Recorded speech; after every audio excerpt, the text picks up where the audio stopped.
अस्सलाम वालेकुम नाज़रीन, सौरभ बरकत आपसे मुखातिब है। दो तीन बड़ी इंपॉर्टेंट खबरें हैं। एक तो बड़ी खबर यह है कि पीपल्स पार्टी ने एक दफा फिर कराची के अंदर शब खून मारा है। यानी एक दफा फिर जिस लीडर का हक था वो हक उससे छीना है। यही काम पीपल्स पार्टी ने 1971 में किया और पाकिस्तान टूट गया। एक दफा फिर 2023 में उन्होंने जिस लीडर का जो हक था वो मार धाड़ करके डंडे के जोर पर, पावर के जोर पर, पावे के जोर पर उन्होंने वो उनसे छीन लिया है। लेकिन ढिठाई की इंतहा देखिए, पाकिस्तान का जो प्राइम टेलीविजन है, प्राइम मीडिया है, बड़े बड़े साफी हैं, उनका बाजू इस हद तक मरोड़ा गया है कि वो मुर्तजा वहाब को जो 2 नंबर तरीके से जीत कर आया है उसे कह रही है कराची का बेटा है। पीपल्स पार्टी के जो नातवा कंधे हैं उनके ऊपर भारी जिम्मेदारी है कि कराची वालों की जिंदगी बदल दें और यहां पर पता नहीं दूध और शहद की नहरें बहा दें। लेकिन इस तरफ बात नहीं कर रहे कि जो जाली और 2 नंबर मैंडेट हासिल किया गया है और एक बंदे का जायज मैंडेट छीना गया है, ये पॉलिटिकल पार्टीज जमहूरियत की बातचीत करती हैं, एक ढकोसला ड्रामा इस मुल्क के अंदर बदकिस्मती से लगाती हैं और यही बड़े बड़े साफी उठकर जमहूरियत के दर्श भी देते हुए आपको नजर आते हैं। एक बड़ी खबर यह है कि जनरल फैज के हवाले से गुज़श्ता तकरीबन रात से या 12 घंटों से खबरें चल रही हैं। जनरल फैज जो साबिक डीजी आईएसआई थे, के बुनियादी तौर पर उन्हें हाउस अरेस्ट कर लिया गया है और फिर उनकी कुछ खबरें 9 मई के हालात और वाकयात के साथ भी जोड़ी जा रही हैं और उनके बारे में माजी में यह भी कहा जाता रहा कि जैसे इमरान खान के बहुत ज्यादा करीबी हैं।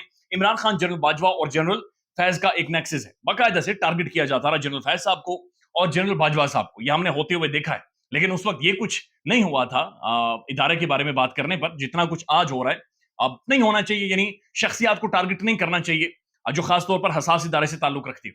अब ये जो खबरें चला रहे हैं, ये जो खबरें फैला रहे हैं, ये खुद ही फैला रहे हैं, ये खुद ही माहौल बनाते हैं और खुद ही फिर इनकी तरदीद कर देते हैं। यानी बहुत सारे साथियों ने जिन्होंने इस खबर को फैलाया है, इसके ऊपर वीडियोज की हैं, इसके ऊपर बातचीत की है, उन सब की ऐसा महसूस होता है कि ये ख्वाहिश है कि जनरल फैज के खिलाफ कोई इकदाम किए जाए, कोई कार्रवाई हो, उनके ऊपर कोई इल्जाम लगे ताकि ये अपनी कमेंट्री करें, अपनी जहानत झाड़ें, अपने इंटेलेक्ट और अपनी जमहूरी पसंद सोचों को अवाम के सामने निछावर कर दें। और ऐसा महसूस होता है जैसे कि इनकी जाती ख्वाहिश है जिसको ये पाया तकमील तक पहुंचाना चाह रहे हैं और फिर खुद ही आकर इसकी तरदीद कर देते हैं। जनरल बाजवा साहब ने कहा था कि मैं रिटायर्ड हो जाऊंगा और उसके बाद गुमनाम हो जाऊंगा। जनरल बाजवा साहब गुमनाम नहीं हो पा रहे, वो कॉलम्स लिखते हैं, वो कभी फ्रांस में नजर आते हैं, कभी दुबई में नजर आते हैं, कभी उनके ऊपर वीलॉग्स वो खुद बनवा रहे होते हैं। लेकिन जनरल फैज वाकईतन गुमनामी में चले गए। लेकिन कुछ लोग बाकायदे से कोशिश करते हैं हर 2 ढाई महीने बाद कि उन्हें घसीट कर सेंटर में लाएं, उनके हवाले से खबरें बनवाएं ताकि वो डिस्कशन का बाकायदा से हिस्सा रहे। जनरल फैज उस दौर में DGISI थे जब अमेरिका अफगानिस्तान के अंदर से विड्रॉल कर रहा था और बड़ा खतरा था पाकिस्तान को कि अफगानिस्तान के अंदर खाना जंगी शुरू हो जाएगी। और फिर वो अपनी तस्वीर देखी होगी कि जब अमेरिका वहां से निकला तो फिर जनरल फैज चाय पीते हुए उनकी जो तस्वीर थी बड़ी वायरल और बड़ी फेमस हुई थी और उसके अंदर जाहिर है बहुत सारे मैसेजेस भी शामिल थे। अब एक बड़ी खबर यह है कि जहांगीर खान तरीन ने जो पार्टी बनाई थी तहरीक इस्तेकाम पार्टी, जिसने इस्तेकाम देना था, PTI की बुग़्ज़ में, अनाद में बनाई गई थी और PTI के लोगों को मार कर, गिरफ्तार करके यानी उन्हें कान पकड़वाकर वो पार्टी तहरीक इंसाफ छुड़वाकर जहांगीर खान तरीन की पार्टी बनाई गई थी। लेकिन वो चल नहीं रही। यानी पार्टी को धक्का लगा रहे हैं लेकिन पार्टी चल नहीं रही। ये रेड़ा सारे मिलकर घसीट रहे हैं लेकिन ये रेड़ा जो ही आगे जाता है ये 2 कदम वापस पीछे आ जाता है। अभी ये खबरें हैं कि असल में इस पार्टी के अंदर कोई शामिल ही नहीं हुआ। यानी एक तो इसका नाम जाली है, तहरीक इस्तेकाम, इनके ऊपर केस हो गया है।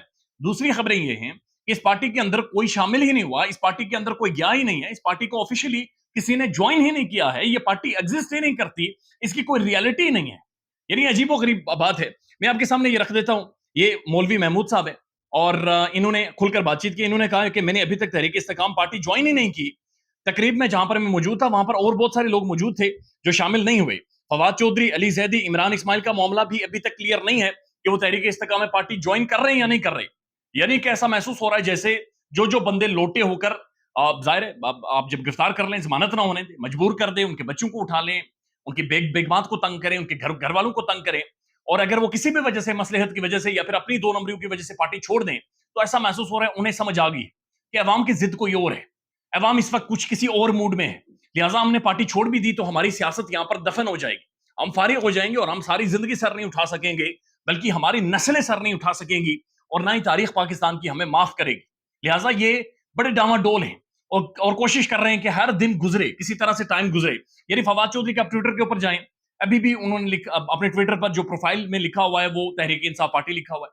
आप इमरान इस्माइल के ट्विटर के ऊपर जाएं, उन्होंने जो बैकग्राउंड पिक्चर लगाई हुई है वो अभी भी इमरान खान की है, वन मिशन इमरान खान की तस्वीर है। आप चले जाएं वहां पर अली जैदी के ट्विटर के ऊपर, वहां पर अभी भी लिखा हुआ है कि इंपोर्टेड हुकूमत नामंजूर, लेकिन खुद अभी इंपोर्टेड है और खुद ही मुसल्लत कर दिए गए हैं। ये बड़ी बदकिस्मती है।